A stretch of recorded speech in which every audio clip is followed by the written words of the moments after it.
कल्पना कीजिए एक ऐसे नक्शे की जो ये नहीं बताता कि किस चौराहे से दाएं मुड़ना है या बाएं, बल्कि वो ये बताता है कि हमारा अपना अहंकार, हमारा डर और हमारी असुरक्षा हमें किस मोड़ पर ले जाकर गिराने वाली है। हम्म ये बहुत ही गहरा विचार है, क्योंकि अक्सर हम लोग मानते हैं कि ये जो प्राचीन ग्रंथ हैं, मतलब विष्णु पुराण हो या भागवत पुराण, ये सिर्फ पूजा पाठ या कर्मकांड की किताबें हैं। बिल्कुल।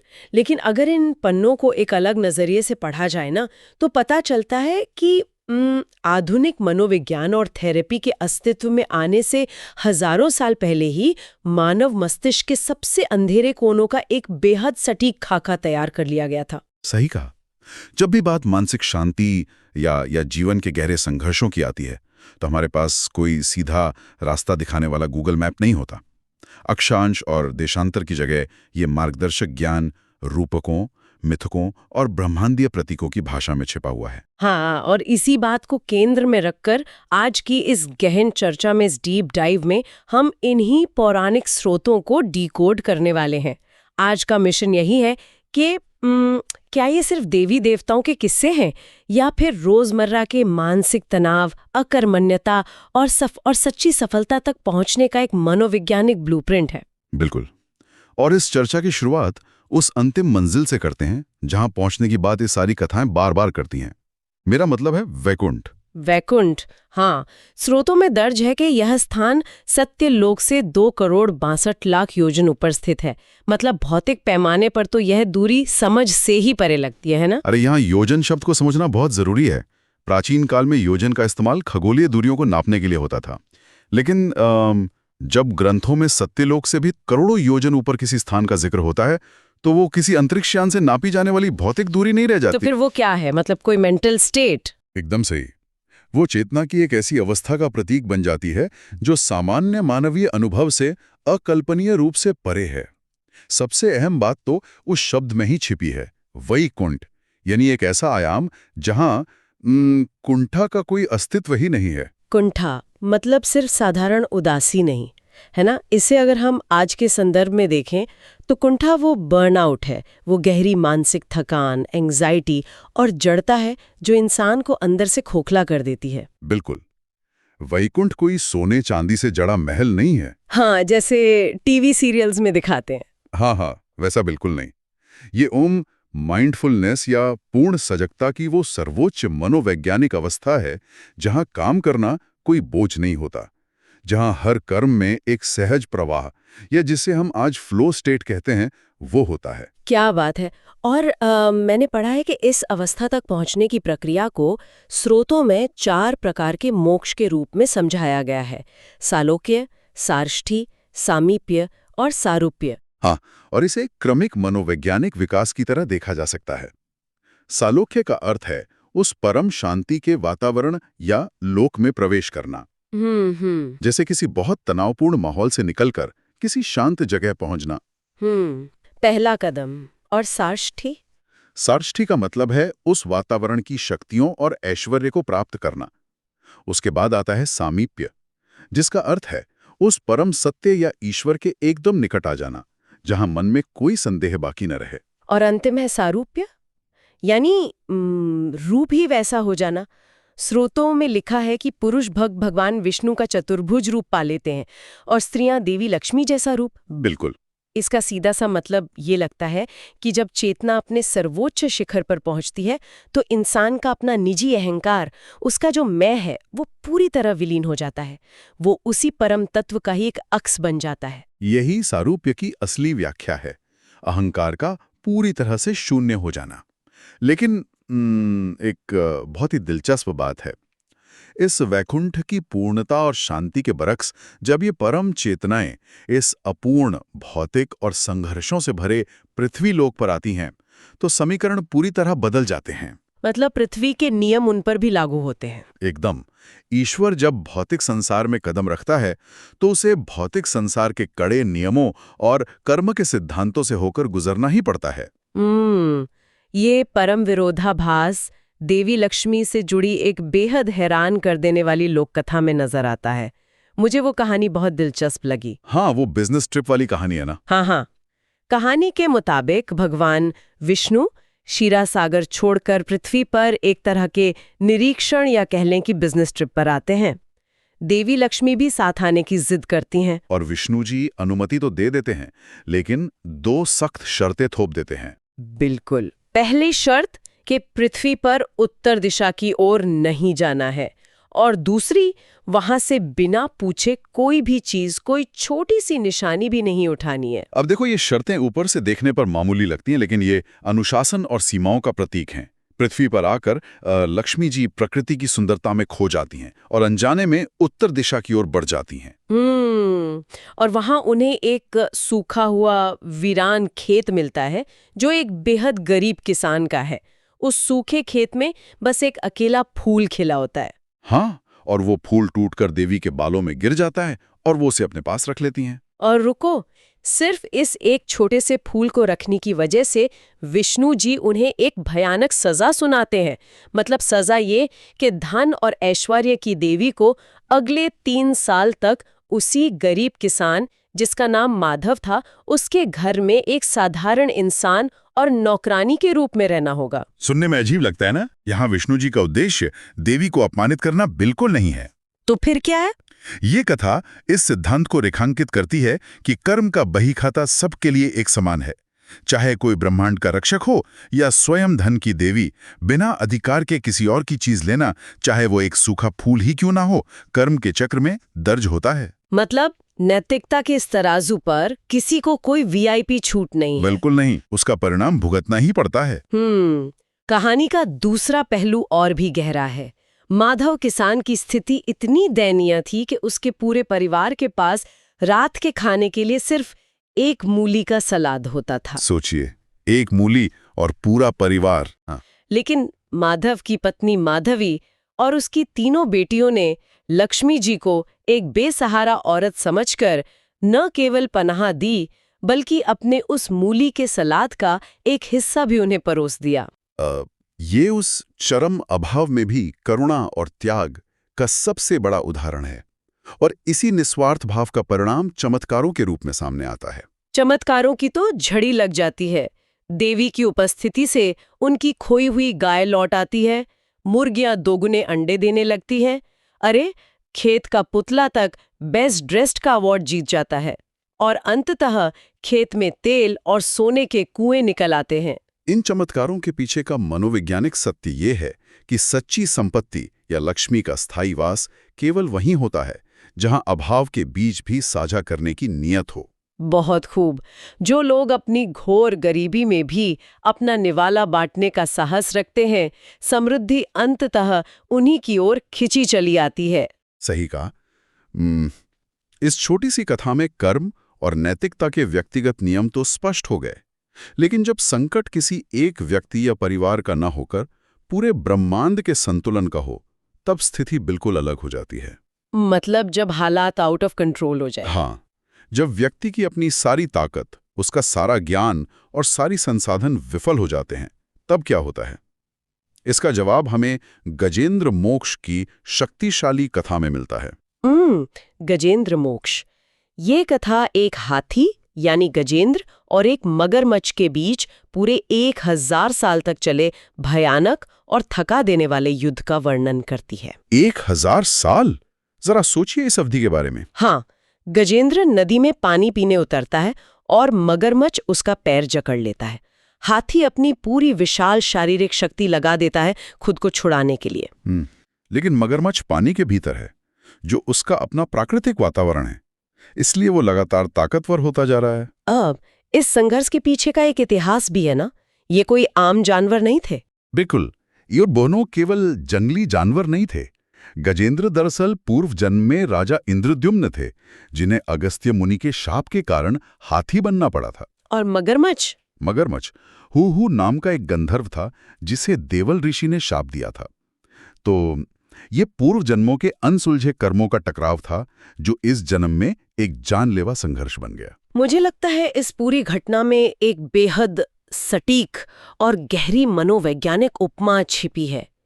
गजेंद्र का वो पानी के भीतर खिंचते जाना ये आज के दौर के गंभीर डिप्रेशन या एंग्जाइटी से लड़ने जैसा है। क्या बात है, बहुत ही उम्दा विश्लेषण। मतलब देखिए, जमीन पर हाथी अजेय है, वो अपने अहंकार और अपनी शारीरिक शक्ति से बड़ी बड़ी बाधाएं तोड़ सकता है, लेकिन पानी मगरमच्छ का इलाका है। डिप्रेशन वो मगरमच्छ है जो इंसान के मन की गहराइयों में छिपकर वार करता है। बिल्कुल। और समस्या ये है कि इंसान इस मानसिक लड़ाई को भी अपने अहंकार और उसी पुरानी फिजिकल ताकत से जीतने की कोशिश करता है। हाँ, और जितना वो हाथ पैर मारता है वो उस दलदल में उतना ही नीचे धंसता जाता है। यही तो बात है। अहंकार और नियंत्रण की चाह ही उस संघर्ष को 1000 साल तक खींचती है। हाथी को लगता है कि मैं खुद को बचा लूंगा, लेकिन जब उसकी ताकत जवाब दे जाती है, जब उसका पूरा ईगो चूर चूर हो जाता है, तब क्या होता है? तब एक बदलाव आता है। वो लड़ना छोड़कर एक कमल का फूल सूंड में उठाता है और ब्रह्मांड की सर्वोच्च शक्ति के सामने पूर्ण रूप से समर्पण कर देता है। और उसी पूर्ण समर्पण के क्षण में भगवान विष्णु अपने सुदर्शन चक्र के साथ प्रकट होते हैं और मगरमच्छ का सिर काट देते हैं। यहाँ समर्पण का मतलब हार मानना नहीं है, है ना? बिल्कुल नहीं। इसका मतलब है कि मैं इस समस्या से लड़ने के लिए गलत हथियारों का इस्तेमाल कर रहा हूं। जब अहंकार शून्य हो जाता है, तभी बाहरी या ब्रह्मांडीय मदद के रास्ते खुलते हैं।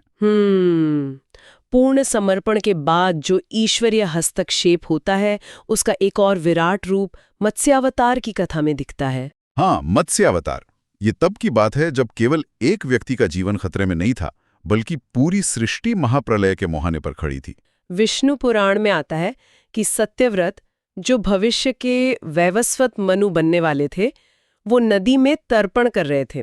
तर्पण यानी पूर्वजों को जल अर्पित करने की एक प्राचीन वैदिक रस्म। तभी उनकी अंजलि में एक बेहद छोटी सी मछली आ गई और मछली ने सत्यव्रत से अपनी जान बचाने की गुहार लगाई। सत्यव्रत ने उसे एक छोटे बर्तन में रख लिया, लेकिन वो रहस्यमयी मछली कुछ ही पलों में इतनी बड़ी हो गई कि उसे तालाब, फिर नदी और अंततः समुद्र में छोड़ना पड़ा। मछली का ये विशाल रूप सत्यव्रत को ये समझाने के लिए काफी था कि यह कोई साधारण जलीय जीव नहीं है। बिल्कुल। उस मत्स्यावतार ने सत्यव्रत को आसन्न महाप्रलय की उस भयंकर बाढ़ की स्पष्ट चेतावनी दी। और उन्होंने आदेश दिया कि सृष्टि के पुनर्निर्माण के लिए सभी जीवन के बीजों, वनस्पतियों और सप्तऋषियों को एक विशाल नाव में सुरक्षित कर लिया जाए। जब विनाशकारी लहरें उठीं, तो उसी मत्स्यावतार ने उस नाव को अपने सींग से बांधकर प्रलय के दौरान सुरक्षित रखा। स्रोतों में एक और घटना का जिक्र है जो इसी प्रलय के दौरान घटती है। हयग्रीव या सोमाकसुर नाम का एक असुर, वो ब्रह्मा जी के नींद में होने का फायदा उठाकर उनके मुख से वेदों को छुड़ा लेता है और समुद्र की अतल गहराइयों में छिपा देता है। हाँ, और फिर मत्स्यावतार उस असुर का वध करके उन वेदों को वापस लाते हैं। तो वेदों को बचाना इतना जरूरी क्यों था? वेदों का चुराया जाना दरअसल किसी बड़े संकट के दौरान समाज के मूलभूत ज्ञान और संरचना के खो जाने का प्रतीक है। जब प्रलय आती है तो सिर्फ भौतिक अस्तित्व नहीं मिटता, बल्कि ज्ञान का आधार भी छिन जाता है। समझ गई। मतलब मत्स्य अवतार का वेदों को बचाना ये बताता है कि प्रलय के बाद नई शुरुआत के लिए केवल बीजों और जीवों का बचना ही काफी नहीं है, बल्कि उस ज्ञान और चेतना का सुरक्षित रहना भी उतना ही जरूरी है। एकदम सही। अब देखिए, गजेंद्र की कथा में व्यक्तिगत समर्पण था और सत्यव्रत की कथा में ईश्वरीय चेतावनी का अक्षरशः पालन। लेकिन कुछ परिस्थितियां ऐसी होती हैं जहां ब्रह्मांडीय हस्तक्षेप या पूर्ण समर्पण भर से काम नहीं चलता। एक स्थिति ऐसी भी आती है जहां किसी महान लक्ष्य को पाने के लिए देवताओं को अपने घोर शत्रुओं के साथ गठजोड़ करना पड़ता है। अरे, आप समुद्र मंथन की बात कर रहे हैं ना? बिल्कुल। ये कथा कूटनीति, सहयोग और मनोविज्ञान का एक बहुत ही जटिल मिश्रण है। देवता अपना सारा ऐश्वर्य और शक्ति खो चुके थे। दुर्वासा मुनि के शाप के कारण वे कमजोर हो गए थे और उन्हें वापस अमरता और शक्ति पाने के लिए अमृत की आवश्यकता थी। लेकिन क्षीर सागर जैसे असीम समुद्र को मथना देवताओं के अकेले के बस की बात तो थी नहीं। वही तो। इस असंभव काम के लिए उन्हें असुरों यानी राक्षसों की शारीरिक शक्ति की जरूरत थी। यह एक अभूतपूर्व समझौता था। और फिर मंदराचल पर्वत को मथानी बनाया गया और नागों के राजा वासुकी को वो रस्सी बनाया गया जिससे मंथन होना था। जब उस विशाल पर्वत को समुद्र में डाला गया तो उसका कोई आधार न होने के कारण वो डूबने लगा। तब विष्णु ने कूर्मावतार यानी एक विशालकाय कछुए का रूप लिया और उस पूरे पर्वत का भार अपनी पीठ पर उठा लिया। लेकिन इस पूरी ब्रह्मांडीय कवायद का सबसे महत्वपूर्ण हिस्सा वो नहीं है जो अंत में निकला, बल्कि वो है जो सबसे पहले निकला। हाँ, जब मंथन शुरू हुआ तो समुद्र से कोई खजाना, कोई रत्न या अमृत नहीं निकला। सबसे पहले निकला हलाहल। हलाहल एक ऐसा प्राण घातक और तीव्र विष जो पूरी सृष्टि को जलाकर राख कर सकता था। और इसके पीछे का जो मनोवैज्ञानिक सत्य है ना, वो किसी को भी चौंका सकता है। वो कैसे? जब भी इंसान किसी बहुत बड़े उद्देश्य, चाहे वो कोई महान सफलता हो, आत्मज्ञान हो या समाज को बदलने की कोशिश की ओर कदम बढ़ाता है, तो प्रक्रिया के शुरुआत में ही अमृत नहीं मिलता। बिल्कुल। सबसे पहले इंसान के अवचेतन में छिपी सबसे गहरी असुरक्षाएं, उसके पुरानी डर, उसका क्रोध और उसकी सारी नकारात्मकता यानी उसका अपना हलाहल सतह पर उभर कर आ जाता है। बिना इस नकारात्मकता या विष का सामना किए कोई भी व्यक्ति सफलता के अमृत तक नहीं पहुंच सकता। और जब हलाहल निकला तो न देवता उसे संभाल सकते थे और न असुर। तब भगवान शिव ने उस विष को ग्रहण किया। लेकिन उन्होंने उसे न तो निगला और न ही बाहर थूका। उन्होंने उसे अपने गले में रोक लिया, जिससे उनका कंठ नीला पड़ गया और वे नीलकंठ कहलाए। विष को निगलने का मतलब था खुद को नष्ट कर लेना और थूकने का मतलब था बाहरी दुनिया को नष्ट कर देना। उसे कंठ में रोकना नकारात्मकता को कंटेन करने या कह सकते हैं कि भावनाओं के बेहतरीन नियंत्रण यानी इमोशनल रेगुलेशन का प्रतीक है। क्या सटीक बात कही आपने। जब उस भयानक विष को नियंत्रित कर लिया गया, तब जाकर कई रत्नों के बाद अंततः धन्वंतरी अमृत का कलश लेकर प्रकट हुए। लेकिन मंथन का संघर्ष यही खत्म कहाँ हुआ? अमृत को देखते ही सहयोग की वो पूरी भावना छिन्न भिन्न हो गई और असुरों ने कलश पर कब्जा कर लिया। तब विष्णु को मोहिनी अवतार लेना पड़ा, एक अत्यंत सम्मोहक स्त्री का रूप, जिसने असुरों के दिमाग को भ्रमित कर दिया और अमृत देवताओं में बांटना शुरू किया। और उसी बंटवारे के दौरान राहु नाम का एक असुर देवताओं का रूप धरकर उनके बीच बैठ गया। जैसे ही अमृत उसके कंठ से नीचे उतरा, सूर्य और चंद्रदेव ने उसे पहचान लिया और विष्णु ने तुरंत अपने सुदर्शन चक्र से उसका सिर धड़ से अलग कर दिया। चूंकि अमृत उसके गले तक पहुंच चुका था, उसका कटा हुआ सिर राहु और बचा हुआ धड़ केतु के रूप में हमेशा के लिए ब्रह्मांड में अमर हो गए। ये घटना एक बहुत ही कठोर वास्तविकता बयान करती है।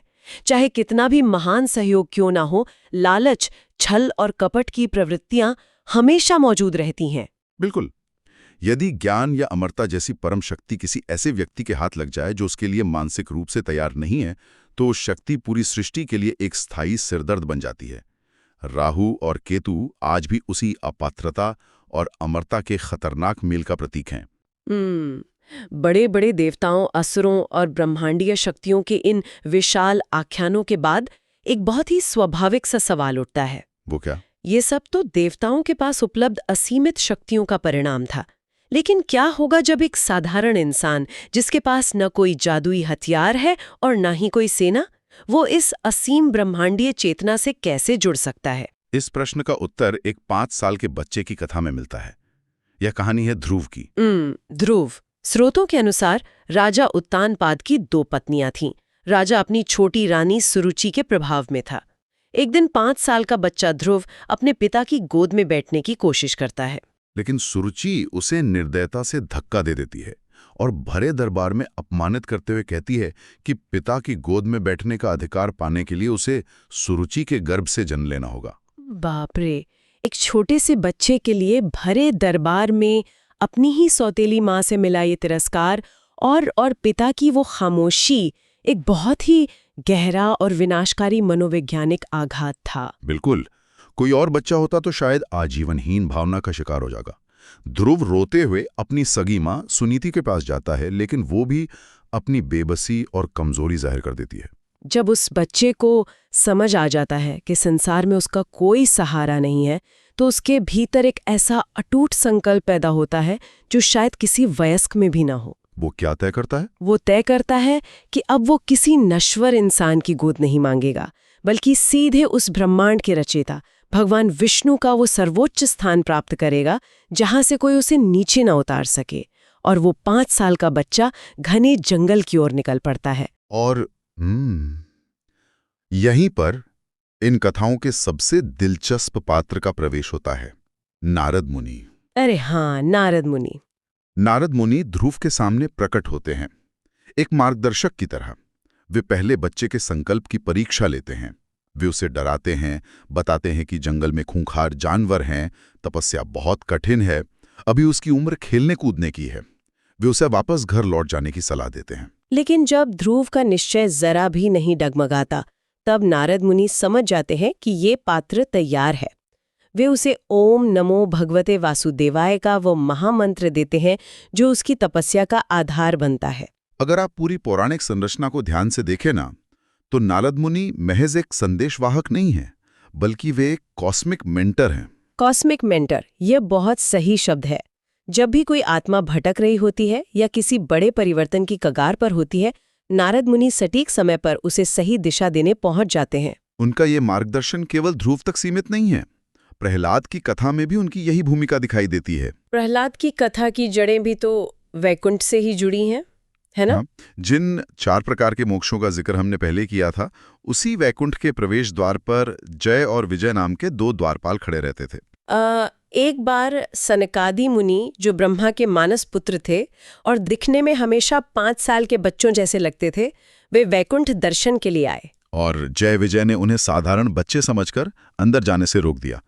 क्रोधित होकर उन प्राचीन मुनियों ने दोनों द्वारपालों को शाप दे दिया कि उन्हें 3 जन्मों तक राक्षस योनि में पृथ्वी पर जन्म लेना पड़ेगा। और अपने पहले जन्म में वे हिरण्याक्ष और हिरण्यकशिपु नाम के असुर भाई बने। हिरण्याक्ष ने अपने अहंकार में पूरी पृथ्वी को ले जाकर रसातल में डुबो दिया था। रसातल यानी ब्रह्मांड का वो अंधकार में सबसे निचला हिस्सा, जहां प्रकाश की कोई किरण नहीं पहुंचती। पृथ्वी को उस गहरे अंधकार से बाहर निकालने के लिए विष्णु को वराह अवतार यानी एक जंगली सुअर का रूप लेना पड़ा और उन्होंने अपने सींगों पर पृथ्वी को उठाकर वापस उसकी कक्षा में स्थापित किया। वराह अवतार के हाथों हिरण्याक्ष के मारे जाने के बाद उसका भाई हिरण्यकशिपु प्रतिशोध की आग में जलने लगा। उसने ब्रह्मांड पर कब्जा करने के लिए घोर तपस्या शुरू कर दी। जब वो तपस्या में लीन था, तब देवताओं के राजा इंद्र ने मौका देकर उसकी गर्भवती पत्नी लीलावती को बंदी बना लिया, ताकि उसके गर्भ में पल रहे असुर अंश को नष्ट किया जा सके। और एक बार फिर संकट के उस चरम क्षण में कॉस्मिक मेंटर नारद मुनि प्रकट होते हैं। बिल्कुल, नारद मुनि इंद्र को रोकते हैं और लीलावती को बचाकर अपने सुरक्षित आश्रम में ले आते हैं। उस शांत आश्रम में रहते हुए नारद मुनि लीलावती को जो गहरे आध्यात्मिक रहस्य और विष्णु भक्ति का ज्ञान सुनाते थे, वो सारा ज्ञान गर्भ में पल रहा शिशु अवशोषित कर रहा था। मनोविज्ञान की भाषा में इसे फीटल कंडीशनिंग या गर्भ के भीतर ही अवचेतन का निर्माण कह सकते हैं। वो शिशु और कोई नहीं बल्कि प्रहलाद था। प्रहलाद का जन्म ब्रह्मांड के सबसे क्रूर और विष्णु विरोधी असुर के घर में हुआ।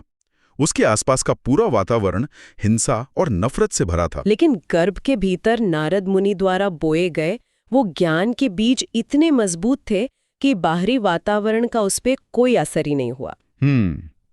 ध्रुव हो या प्रहलाद, ये कथाएं साबित करती हैं कि जब व्यक्ति का आंतरिक संकल्प हो और उसे सही मार्गदर्शन मिल जाए, तो न उम्र आड़े आती है, न परिवार का इतिहास और न ही बाहरी परिस्थितियां। सच में ध्रुव को अंततः वो ध्रुव पद मिला जो आज भी ब्रह्मांड में एक स्थिर और अटल तारे के रूप में चमक रहा है। इन सभी विस्तृत कथाओं का सार यही है कि प्राचीन भारतीय वाङ्मय केवल चमत्कारों का संकलन नहीं है, यह मानव चेतना के विकास का एक क्रमिक अध्ययन है। अगर हम समेटें तो माधव किसान और देवी लक्ष्मी की कथा ने बताया कि चरम अभाव में भी करुणा जीवित रहे तो समृद्धि स्वयं चलकर आती है। गजेंद्र मोक्ष ने सिखाया कि जब अहंकार रूपी हाथी मानसिक अवसाद रूपी मगरमच्छ से हारने लगे, तो अपनी ताकत के गुरूर को छोड़कर ब्रह्मांड के सामने समर्पण कर देना ही बचाव का इकलौता रास्ता है।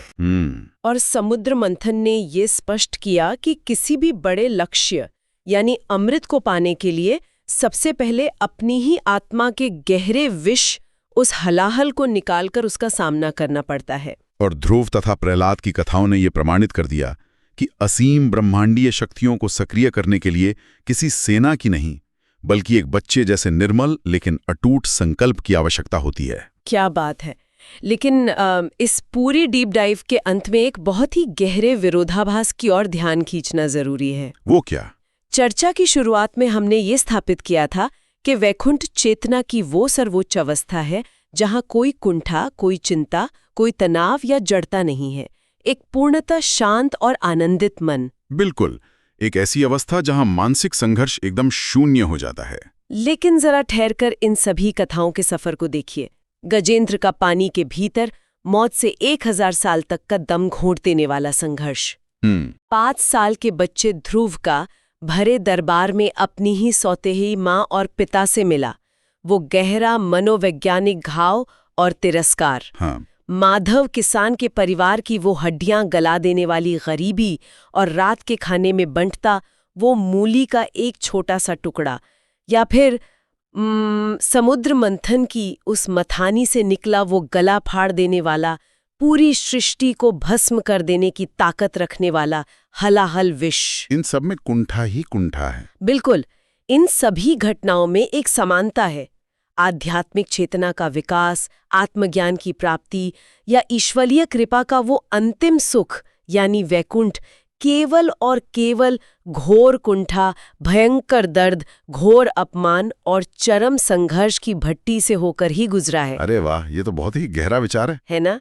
तो एक विचार मन में उठता है, जिस कुंठा से, जिस मानसिक तनाव और दर्द से आज का इंसान दिन रात भागने की कोशिश करता है, उसे थेरेपी या दवाओं से तुरंत शांत कर देना चाहता है, क्या वाकई उस कुंठा से भागना चाहिए? शायद नहीं। या फिर क्या पता यही कुंठा, यही दर्द और ये बेचैनी ही वो असल ईंधन है, वो जरूरी आग है जो अंततः एक भटकती हुई चेतना को जलाकर कुंदन बनाती है और उसे उस वैकुंठ तक पहुंचाती है, जहां पहुंचने के बाद फिर कोई कुंठा शेष नहीं रह जाती।